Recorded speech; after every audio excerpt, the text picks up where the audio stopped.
কোন জিনিস মানুষকে জান্নাতে নিবে? সুবহানাল্লাহ, কোন জিনিস মানুষকে জান্নাতে নিবে? হযরত আবু হুরায়রা রাদিয়াল্লাহু তাআলা আনহু বর্ণিত করেন, সাহাবীরা নবীকে প্রশ্ন করলেন, ইয়া রাসূলুল্লাহ, কোন জিনিস মানুষকে বেশি জান্নাতে নিবে? হে আমার, আমরা জান্নাতে যাইতে চাই।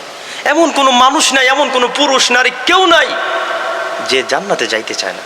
সবাই চায় আরাম আয়েশের জায়গা, সুখময় জায়গা জান্নাতে। এমন মানুষ নাই যে জান্নাতে যাইতে চায় না।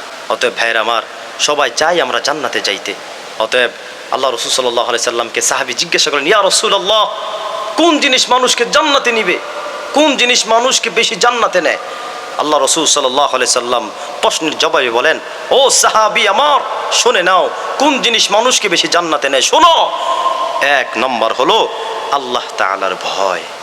যার মধ্যে আল্লাহ তাআলার ভয় থাকবে ওই ব্যক্তি, আল্লাহ তাআলা রসুল বলেন, ওই ব্যক্তি জান্নাতে যাবে। ওই ব্যক্তি মানুষ বেশি জান্নাতে যাবে। যে মানুষের মধ্যে আল্লাহর ভয় থাকবে ওই মানুষরাই বেশি জান্নাতে যাবে।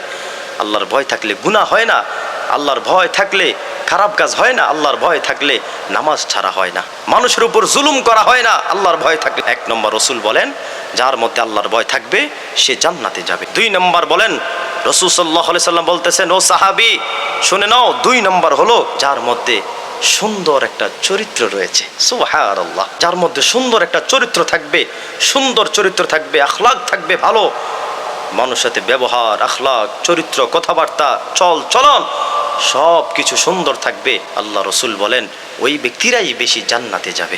সুবহানাল্লাহ।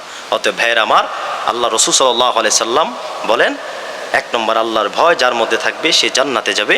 দুই নম্বর হলো যার মধ্যে উত্তম চরিত্র থাকবে, ভালো চরিত্র থাকবে, আখলাক থাকবে, স্বভাব থাকবে, তারাই বেশি জান্নাতে যাবে।